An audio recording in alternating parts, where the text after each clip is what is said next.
ہم اس روم کے اندر روم کی چیزوں کو دیکھ رہے ہیں، اس روم سے دیوار سے باہر ہم نہیں دیکھ پا رہے. پھر لائٹ ہے، روشنی ہے، ہم دیکھ رہے ہیں. اگر لائٹ چلی جائے، اندھیرا ہو جائے، ہم نہیں دیکھ سکتے. اچھا، فاصلہ دیکھنے کے لیے بھی ہماری نظر کو ایک خاص فاصلہ چاہیے. اس فاصلے تک چیز ہے ہمیں دکھتی رہتی ہے. اگر اس سے ذرا سا اور دور چلی جائے گی، ہماری نظروں سے اوجھل ہو جائے گی. اللہ تعالیٰ ان اسباب و علل کا پابند نہیں ہے. وہ جب دیکھتا ہے، آنکھ کا محتاج نہیں ہے، روشنی کا محتاج نہیں ہے، فاصلے کا محتاج نہیں ہے، بیچ میں رکاوٹوں کے ہٹ جانے کا محتاج نہیں ہے. ساری دنیا کی رکاوٹیں ہوں، رات کالی رات، اندھیری سیاہ رات ہو، کالا پتھر ہو، اس کالے پتھر پر کالی چیونٹی رینگ رہی ہو، اللہ تعالیٰ عرش معلی پر ہوتے ہوئے اسے دیکھ رہا ہے. یہ اس کا یعنی صفت کا وہ کمال ہے. یہ کمال اس کی مخلوق میں نہیں ہے. اچھا، ہم سنتے ہیں، سننے کے لیے کان کا ہونا ہمارے لیے ضروری ہے، پردے کا صحیح ہونا ضروری ہے. آواز جس کو ہم سننا چاہ رہے ہیں وہ آواز ہونا ضروری ہے. ایک خاص فاصلہ ہونا ضروری ہے. فاصلہ جب بڑھ جائے گا وہ آواز ہم تک نہیں آتی. اللہ تعالیٰ نہ کان کا محتاج ہے، نہ کان کے پردے کا محتاج ہے، نہ سامنے والے کی آواز کا محتاج ہے، اور نہ فاصلے کا محتاج ہے. مثال کے طور پر ہم بہت ساری آوازیں سنتے ہیں. کوے کی آواز سنتے ہیں، بولتے ہیں جی کوا کائیں کائیں کرتا ہے، مکھیاں بھن بھناتی ہیں، گھوڑا ہن ہناتا ہے. یہ آوازیں اس لیے ہم نے نام رکھے ہوئے ہیں کہ ہم نے سنی ہیں. لیکن آج تک کسی نے چیونٹی کی کوئی آواز کا کوئی نام نہیں دیا، اور سائنس نے ہمیں پروف بھی نہیں کیا کہ چیونٹی کی آواز کیسی ہوتی ہے.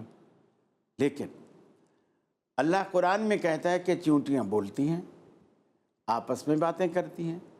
حتیٰ کہ قرآن نے اپنے پیغمبر جناب سلیمان علیہ السلام کے اعجاز کے طور پر قرآن نے بیان کیا کہ وہ چیونٹی کی آوازوں کو بھی سنتے تھے، پرندوں کی آوازوں کو سنتے، اور صرف نہ یہ کہ سنتے بلکہ اسے سمجھتے اور ان سے بات بھی کرتے.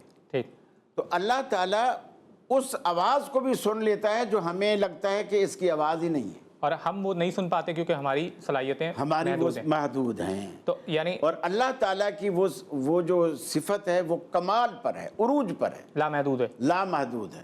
تو اللہ کی ذات میں لامحدود ہے. اللہ کی ذات کو ہم یوں نہیں کہہ سکتے کہ اللہ کی ذات لامحدود ہے، بس ہم یہ کہہ سکتے ہیں اللہ تعالیٰ کی ذات ہے، اس کی صفات لامحدود ہے. نہیں تو صفات ذات سے ہٹ کے کوئی دیکھیے چیزیں. اللہ کی ذات کو یہ کچھ لوگ یہ کہتے ہیں کہ جیسے محدود لامحدود کی بحث وہ کرتے ہیں جو اللہ کو عرش پر نہیں مانتے.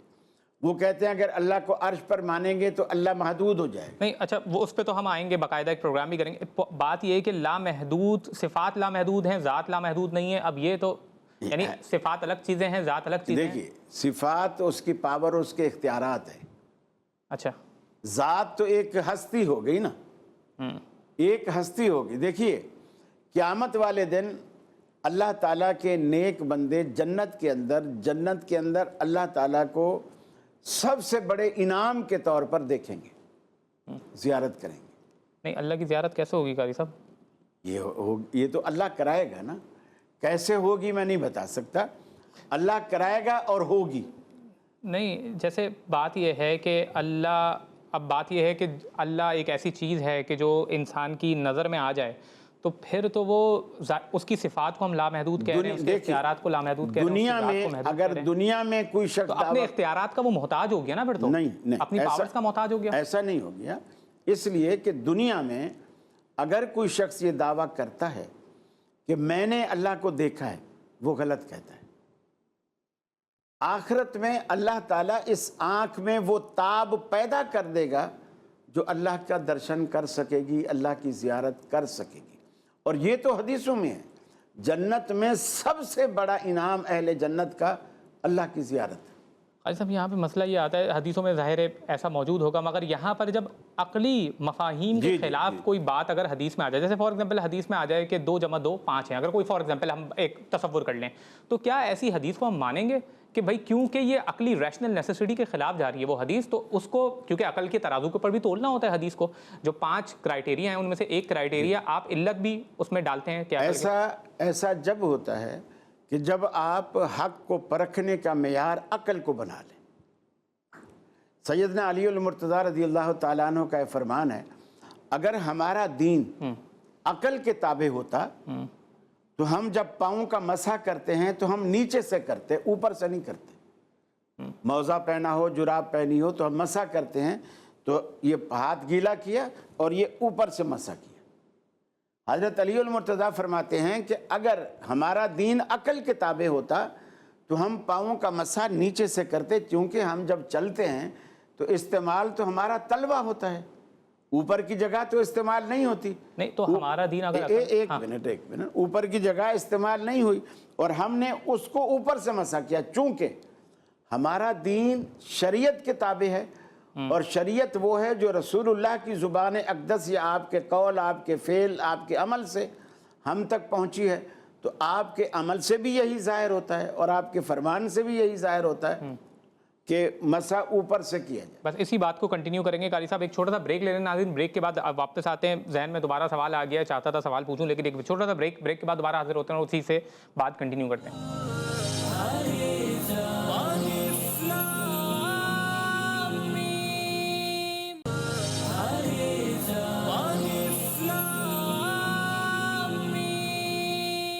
السلام علیکم ناظرین، پروگرام میں ایک بار پھر خوش آمدید۔ بہت ہی انٹرسٹنگ ڈسکشن چل رہی ہے توحید کے اوپر۔ ہمارے ساتھ ملک کے معروف عالم ابو انشا ڈاکٹر قاری خلیل الرحمان جاوید صاحب موجود ہیں اور توحید کے حوالے سے گفتگو کر رہے ہیں۔ بریک سے پہلے حضرت علی کا ایک بہت ہی خوبصورت حدیث آپ پیش کر رہے تھے، لیکن اس حوالے سے ذہن میں بہت سارے سوالات میرے پیدا ہو گئے، کیونکہ اگر ہمارا دین عقل کے تابع نہیں ہے تو پھر وہ ہم اپنے لیے، دوسروں کے لیے، غیر مسلموں کے لیے اس کو جسٹیفائی کیسے کریں گے قاری صاحب؟ پہلی بات تو یہ ہے کہ اللہ تعالیٰ نے غیر مسلم کو بھی عقل دی ہے۔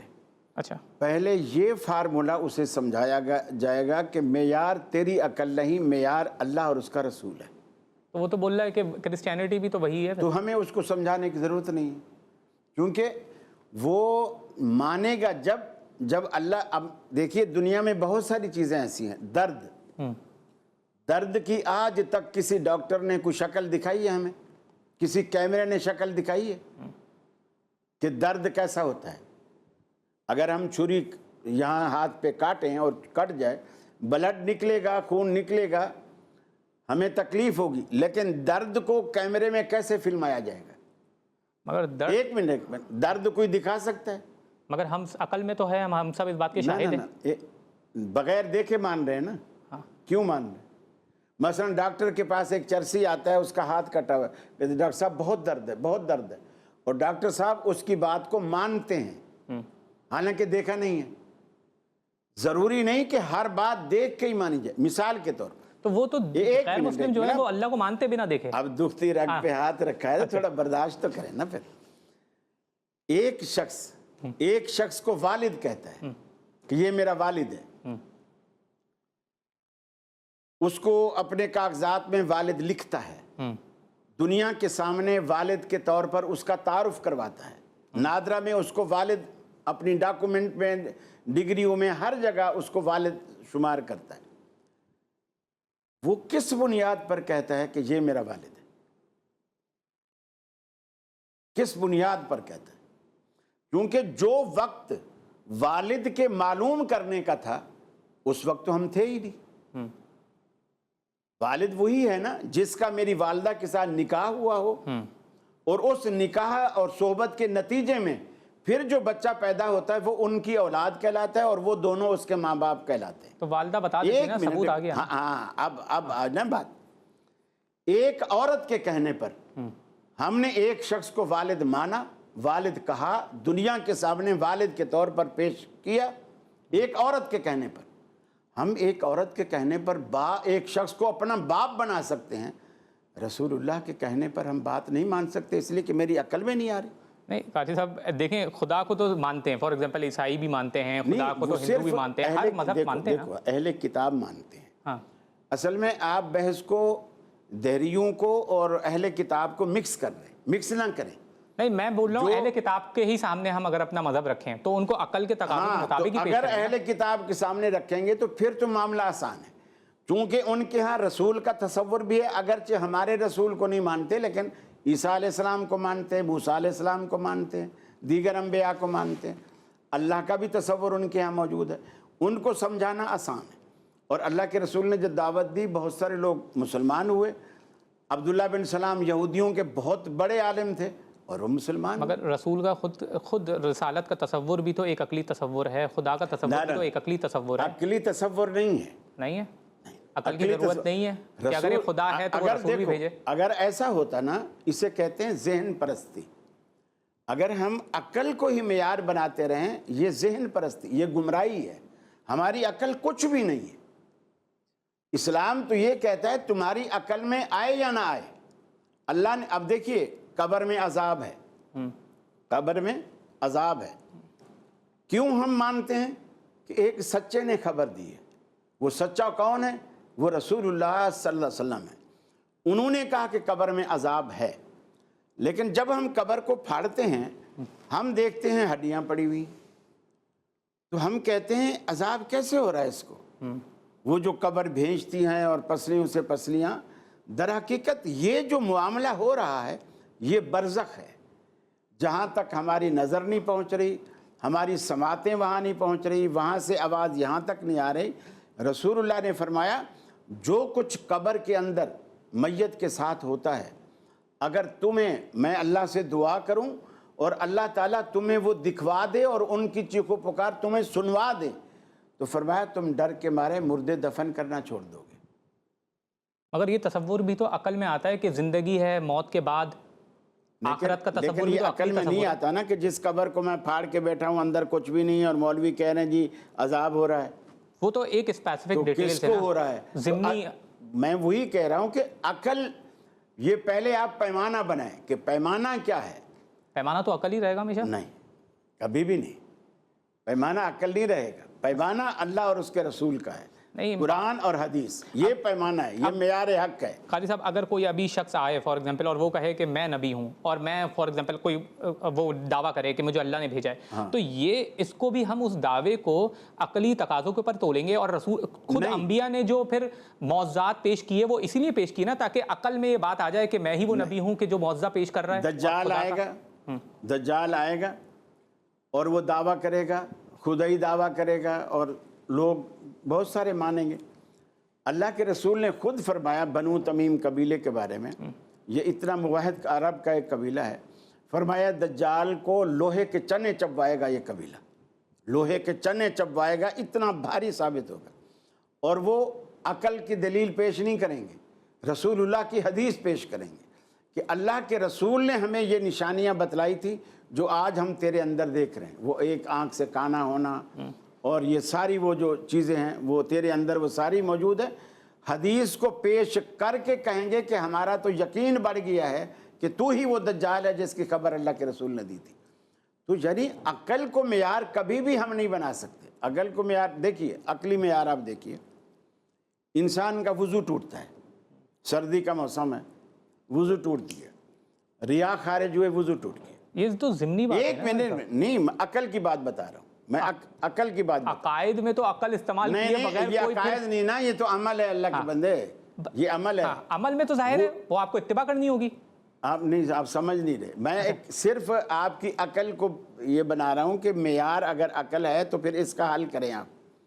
انسان کا وضو ٹوٹتا ہے، ریا خارج ہوئے، سردی کا موسم ہے، آپ کو پتہ ہے وضو کیسے کیا جاتا ہے، آپ جاتے ہیں وضو کرتے ہیں، ہاتھ دھوتے ہیں، کلی کرتے ہیں، ناک پہ پانی چڑھاتے ہیں، چہرہ دھوتے ہیں، بازو دھوتے ہیں، سر کان کا مسح کرتے ہیں اور پاؤں دھو کے واپس آ جاتے ہیں۔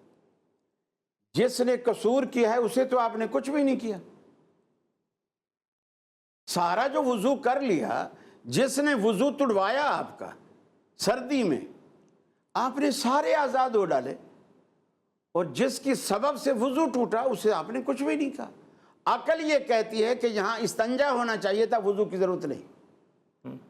لیکن اسلام چونکہ عقل کے تابع نہیں ہے، اسلام کا اپنا ایک مزاج ہے. معیار کیا ہے؟ اللہ اور اس کا رسول. دیکھیں یہ تو قاضی صاحب آپ اسپیسیفکس میں جا رہے ہیں، ہم اس میں جا رہے ہیں کہ اعمال کس طریقے سے کرنے ہیں، اعمال کس طریقے سے بجا لے کر آنا ہے. لیکن جب عقل، ہم عقائد کی بات کرتے ہیں، جب رسول کی ایکسیپٹنس کی بات کریں گے، جب رسالت کے تصور کو ماننے کی بات کریں گے، جب ہم توحید کے تصور کو ماننے کی بات کریں گے، تو یہ تو تمام عقلی عقائد ہیں کہ جن کو ہم عقل کے تحت ہی پیش کریں گے کسی غیر مسلم کو. عقیدہ نہیں ہے، توحید عقلی عقیدہ نہیں ہے. ایک اللہ کو ماننا تو فطرتی اور عقلی عقیدہ ہے. فطرت ایک الگ چیز ہے، وہ عالم ارواح میں سارے مان چکے ہیں، لیکن یہاں آ کے تقریباً لوگ منکر ہو چکے ہیں. لیکن ہم پھر کیسے کسی غیر مسلم کو مسلم کریں گے اگر توحید عقلی تصور ہی نہیں ہے تو؟ پہلی بات یہ ہے، آپ اللہ اور اس کے رسول کی دعوت سامنے رکھ دیں. دل پھیرنا میرا یا آپ کا کام نہیں ہے، دل ہم نہیں پھیر سکتے. اگر وہ دعوت عقل کے مطابق ہی نہیں ہے تو لوگ کیوں ایکسیپٹ کریں گے؟ بیوقوف ہوں گے پھر وہ تو. رسول اللہ صلی اللہ علیہ وسلم نے کم کوشش کی کہ لوگ سارے جنت میں چلے جائیں اور ایک بھی جہنم میں نہ جائے. آپ وہ لوگوں کو جنت میں لے جانے کے اتنے حریص تھے کہ آپ رویا کرتے تھے، ہمارے لیے رویا کرتے تھے، اپنے لیے نہیں، ہمارے لیے رویا کرتے تھے کہ میں ان کو جہنم سے بچا رہا ہوں اور یہ میری بات کو مان ہی نہیں رہے، سن ہی نہیں رہے، سمجھ رہے. اور حتیٰ کہ آپ کا چچا ابو لہب، جس کا ہم بیان اپنے پروگراموں میں کر چکے ہیں، وہ تک مسلمان نہیں ہو. قرآن بار بار آیتوں میں، ہر دوسری آیت میں ہمیں بول رہا ہے کہ تم عقل کیوں نہیں استعمال کرتے، تم لوگ عقل انڈرسٹینڈنگ کیوں نہیں رکھتے. بالکل وہ کیوں نہیں استعمال کرتے؟ قرآن کو سمجھنے پر، حدیث کو سمجھنے پر، حدیث کی تفہیم پر. یہ نہیں ہے کہ پورا فلسفیانہ ایک ذہن بنا کے قرآن حدیث کو پس پش ڈالو اور عقل کی بنیاد پر ہر چیز کو سمجھنا شروع کر دو. افلا تاکلون، یہ افلا یاکلون، اس کا یہ مطلب نہیں ہے کہ عقل کیوں نہیں کرتے. افلا یتدبرون القرآن ام علی قلوب اقفالها، ارے قرآن پہ کیوں غور و فکر نہیں کرتے؟ کیا تمہارے دلوں پر تالے پڑے ہوئے ہیں؟ قرآن یعنی عقل کی کوئی چیز ہے نا جس کے لیے عقل استعمال کرنی پڑے گی تب جا کے لیکن سمجھ میں آئے گا. عقل یعنی کہاں استعمال کرو؟ قرآن کو سمجھنے پر. افلا یتدبرون، اگر وہ عقل کے مطابق ہی نہیں ہے تو عقل استعمال کر کے کیا حاصل ہوگا اس قرآن سے؟ قرآن اس کا اگر ہم یہ تصور کریں کہ قرآن جو ہے یا اسلام عقل کے مطابق نہیں ہے، بندے کو آپ سمجھا کے کریں گے کیا؟ جو بندہ یہ سمجھ رہا ہے کہ قرآن عقل کے، میری عقل کے موافق ہی نہیں ہے، تو وہ اس کے لیے قرآن نے الفاظ استعمال کیے ہیں کہ یہ ذہن پرست لوگ ہیں، یعنی ان کی جو خواہشات ہیں یہ ان کی پیروی کرتے ہیں. نہیں، میں تو اگر کسی غیر مسلم کو اگر قرآن پیش کروں گا تو میں تو سمجھتا ہوں کہ قرآن جو ہے وہ عقلی تقاضوں کے مطابق ہے اور عقل کی اتباع کرتا ہے، اور شریعت یا وحی بھی عقل کی اتباع میں ہی ہے. تو پھر آپ اس کو استعمال ہی نہیں کریں گے، تو صرف عقل استعمال کریں گے، اس کا مطلب یہ ہوگا کہ قرآن اور حدیث عقل کی پیروی کر رہے ہیں. آپ آگے ان کو کرو، عقل کے ذریعے لیڈ کرو، یعنی قرآن و حدیث کی بات ہی سامنے والے کے ذہن میں آپ ڈالو، اور پھر وہ جو اس پہ اعتراض کرے، کوئی سمجھنا چاہے، اسے عقل کے ذریعے اس کو سمجھا دو، لیکن سمجھاؤ قرآن اور حدیث کو. دیکھیں اعمال میں اگر کوئی بات کی جائے کہ وضو کس طریقے سے کرنا ہے، نماز کس طرح سے پڑھنی ہے، اور کس وقت کتنی رکعتیں نماز پڑھنی ہے، ان ساری چیزوں کے لیے ظاہر اتباع کرنے کی ضرورت ہے. لیکن رسول اکرم صلی اللہ علیہ وسلم کی ہم اتباع کر رہے ہیں، اس کے لیے ہمارے پاس عقلی دلائل موجود ہیں کہ رسالت کا کانسیپٹ عقل کے اوپر موجود ہے، توحید عقل کے اوپر موجود ہے، اور کیونکہ ایک خدا موجود ہے، توحید کے اوپر ہمارے پر عقلی دلائل موجود ہیں، اور وہ خدا ایک عادل خدا ہے، تو ظاہر ہے اس کے اوپر یہ لازم ہے کہ وہ کسی رسول کو بھیجے. تو لہٰذا رسالت کا تصور بھی جو ہے ایک عقلی تصور ہو گیا. اور اس رسول جب وہ آئے یہاں پر، جیسے کہ ہمارے آخری نبی حضرت محمد مصطفیٰ صلی اللہ علیہ وآلہ وسلم، وہ یہاں پر آئے اور انہوں نے معجزات پیش کیے کہ میں ہی وہ نبی ہوں کہ جو اللہ نے بھیجا ہے، تو اس کے لیے معجزات آ گئے. تو یہ تمام عقل کے پیرائے میں ساری چیزیں پیش کی جا رہی ہیں. اب دیکھو، اب آپ یہ اپنے دام میں سیاد آ گیا. اچھا، جب آپ نے کہا کہ رسول معجزات لے کر آئے، معجزات سارے کے سارے عقل کے خلاف. جتنے بھی دنیا میں پیغمبر معجزات لے کر، اس کو معجزہ کہتے اسی لیے ہے کہ وہ عقل میں آتا ہی نہیں، عقل اس کو سمجھنے سے عاجز ہوتی ہے، اسی لیے اس کو معجزہ کہا جاتا ہے. یعنی دنیا میں عام طور پہ ایسا نہیں ہوتا اس سینس میں. نہیں، ایسا ہی ہوتا ہے کہ معجزہ عام طور پہ نہیں ہوتا، رسول نے کہا. موسیٰ علیہ السلام نے لاٹھی ماری، دریا کا آدھا پانی سمندر کا ادھر آدھا ادھر، بیچ میں راستہ بن گیا. یہ عقل میں آتی ہے بھی لاٹھی مارنے سے سمندر ادھر ادھر ہو جائے گا. مگر یہ ناممکنات میں سے نہیں ہے. ناممکنات میں سے ہے. اگر اعجاز نہ ہو تو یہ ناممکنات میں سے ہے. ہاں اعجاز نہ ہو. میں اور آپ تو نہیں کر سکتے نا. خود فرعون بھی آ جاتا تو بھی نہیں کر سکتا. اچھا بس اسی کو گفتگو کو آگے بڑھائیں گے. اچھا ہاں جی. ابھی میں یہی کہہ رہا ہوں کہ اگر اللہ تعالیٰ نے معجزات دیے انبیاء کو، عقل کے خلاف ہیں، شریعت دی، کتاب الگ سے دی، وہ حکم یہ دیا کہ لوگوں کو یہ کتاب سمجھاؤ، یہ کتاب پڑھاؤ. استاد بحیثیت پیغمبر معلم کے آیا، اللہ نے نصاب کے طور پر وہ کتاب اتاری، پیغمبر کو معلم کے طور پر بھیجا کہ میری مخلوق کو یہ نصاب پڑھاؤ اور آپ سمجھاؤ اور آپ پڑھاؤ. جو عقل کے پیچھے دوڑے یا کوئی دلیل مانگے اس کے لیے معجزہ دیا، لیکن معجزہ بھی وہ دیا جو عقل میں نہیں آتا. پہاڑ پھٹے، اونٹنی نکلے، گابن ہو، باہر آ کے پہاڑ میں سے، یہ عقل میں آتی ہے؟ پہاڑ میں سے اونٹنی نکلے، بچہ دے، بچہ دینے کے بعد دودھ اتنا دے کہ پورا علاقہ، پورا شہر کراچی کا پیے.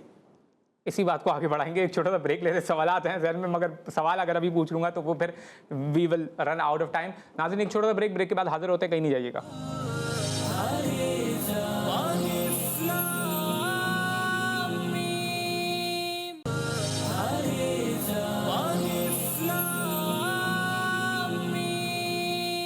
السلام علیکم ناظرین، پروگرام میں ایک بار پھر خوش آمدید. بہت ہی انٹرسٹنگ توحید کے اوپر گفتگو چل رہی ہے اور توحید سے پھر ظاہر ہے دوسری جگہوں پہ بھی جا رہی ہے.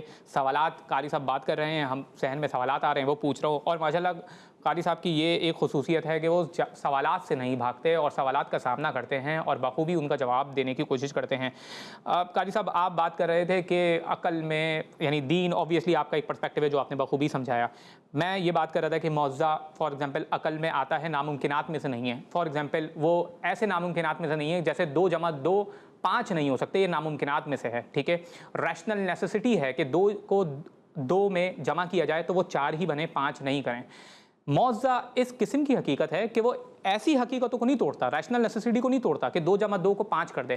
ہاں وہ یہ ضرور کرتا ہے کہ وہ ایسی چیز کرتا ہے کہ جو عام طور پہ نہیں ہوتی. فار ایگزامپل چاند آپس میں چاند کے 2 ٹکڑے نہیں ہوتے تو اللہ کے رسول وہ کر دیتے ہیں، اور اس طریقے سے دلیل ہم عام لوگوں کے پاس آ جاتی ہے کہ رسول آئے ہیں اور یہی رسول اللہ کے رسول. آپ میری بات کا غلط مفہوم سمجھا آپ نے. میں ٹوٹلی کہہ رہا ہوں کہ معجزہ عقل میں آنے والی چیز ہی نہیں ہے. 2 + 2 کو 5 اگر وہ عقل میں آ رہا ہے 2 + 2 4 کی طرح، وہ معجزہ نہیں ہے. وہ تو آپ بھی کر لیں گے، میں بھی کر لوں گا. 2 + 2 کو تو 4 آپ بھی بنا لیں گے، میں بھی بنا لوں گا. جو 5 بنا کے دکھائے یہ کمال ہے نا. معجزہ وہ چیز ہے جو عقل سے ماورا چیز ہے، 2 متضاد تو وہ چیزیں. کمال قدرت کہلائے گا. قاری صاحب 2 متضاد چیزیں، میں ہوں اور میں نہیں ہوں، کیا یہ ایک ہی وقت میں ممکن ہو سکتا ہے؟ دیکھیے، موسیٰ علیہ السلام نے لاٹھی پھینکی، وہ عصا جو ہے وہ سانپ بن گیا، اژدہا بن گیا بہت بڑا. اب یہ ممکن نہیں تھا، آج بھی ممکن نہیں ہے، اس وقت بھی ممکن نہیں تھا، لیکن موسیٰ علیہ السلام کے ہاتھ سے ہوا کیونکہ ان کے ہاتھ میں وہ اعجاز تھا. اور یہ عقل میں آنے والی چیز نہیں ہے کہ میں لاٹھی پھینکوں. پھر دیکھو حیت بھی اس کی ایسی بدلی کہ جب پہلی دفعہ اللہ تعالیٰ نے ان کو یہ کمال عطا کیا اور انہوں نے پہلی دفعہ اس کا کرتب اب خود مشاہدہ کرنا چاہا تو پھینکا، تو قرآن مجید کہتا ہے جیسے وہ اژدہا بنا موسیٰ علیہ السلام ڈر کے بھاگے. اپنے ہی معجزے سے موسیٰ علیہ السلام ڈر کے بھاگے. اور اللہ تعالیٰ نے یہ کہا یا موسیٰ خذھا ولا تخف، اسے پکڑ لے، ڈر نہیں. جیسے تو اسے ہاتھ لگنے کے بعد لاٹھی بنے گا، لیکن پہلے تو سانپ ہے نا. اب میں دیکھ رہا ہوں، اب کمال یہ ہے کہ جس کا معجزہ ہے اسے بھی سانپ نظر آ رہا ہے. یعنی اس چیز کی پوری حیت ہی تبدیل ہو گئی. ورنہ اگر جادو ہوتا ہے نا، جادوگر کو وہ چیز سانپ نظر نہیں آتی. وہ اس نے رسیاں پھینکی، وہ رسیاں ہی تھی. ان کا جو اصلی والا سانپ بنا ان کی رسیوں کو کھا گیا. اچھا اس میں ایک بات اب اللہ نے کہا خذھا ولا تخف، ڈر نہیں، اس کو پکڑ لے.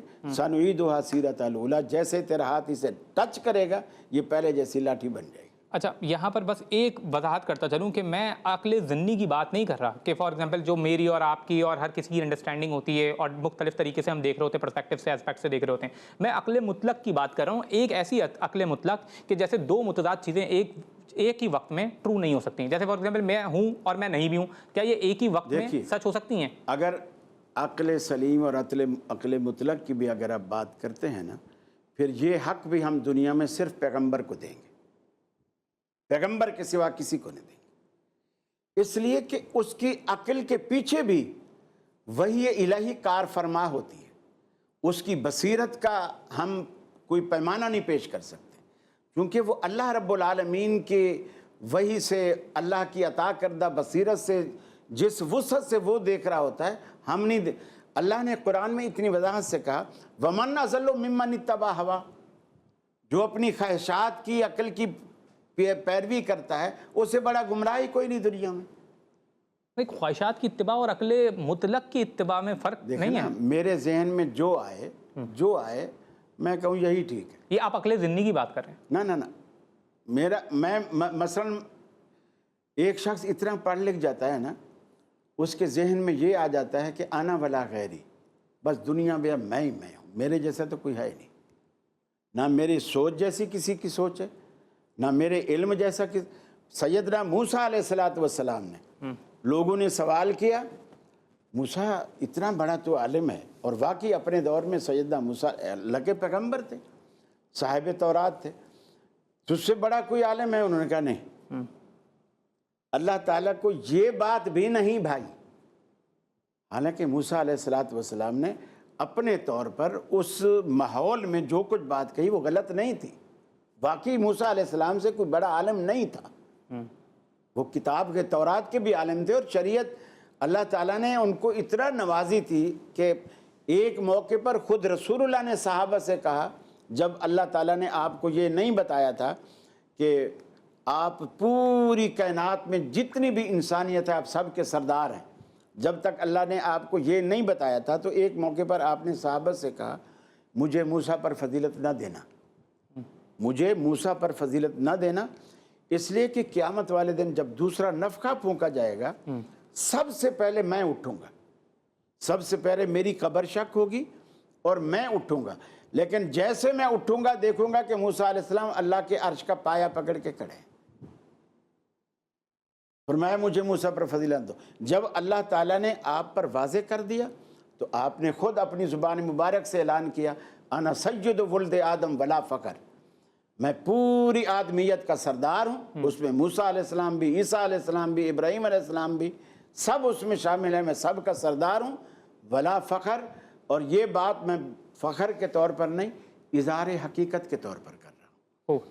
یہاں پہ یہ بات واضح ہو گئی ہے اب، کیونکہ ٹائم بھی نکل رہا ہے. اب یہاں پر آپ نے جو حضرت موسیٰ والی روایت سنائی ہے کہ وہ اللہ کے عرش کو جو انہوں نے تھام لیا ہے، تو یہاں سے اگلے جو توحید کی الگ تھام نہیں لیا، اللہ کے عرش کا پایا پکڑ کے، اللہ کے عرش کا پایا پکڑ لیا ہے. تو اللہ کا عرش بھی ہے اور پایا بھی ہے جس کو پکڑ لیا ہے. اس کے اوپر اب گفتگو کریں گے، استوا علی العرش کے اوپر، توحید کے الگ توحید کا جو تیسرا پارٹ ہوگا اس کے اوپر گفتگو کریں گے. میں بہت شکر گزار ہوں ابو اونچا ڈاکٹر قاری خلیل الرحمن جاوید صاحب کا، خاص طور پہ اس لیے کہ وہ ہمارے تنقیدی سوالات کو انٹرٹین کرتے ہیں اور بہت ہی بخوبی، ایک تو آفینڈ نہیں ہوتے سوالات کی وجہ سے، جو کہ عام طور پہ انفارچونیٹلی ہمارے معاشرے میں علماء دین کی طرف سے بہت زیادہ دیکھا جاتا ہے. تو اس حوالے سے قاری صاحب ایک غیر معمولی عالم دین ہیں جو سوالات کو انٹرٹین کرتے ہیں اور ان سوالات کو بخوبی جواب دینے کی کوشش کرتے ہیں، سوالات سے بھاگتے نہیں ہیں. تو بہت شکر گزار ہوں قاری صاحب آپ کا کہ آپ ہمارے پروگرام میں تشریف لاتے ہیں اور ہمیں انٹرٹین کرتے ہیں، ہمیں سعادت بخشتے ہیں.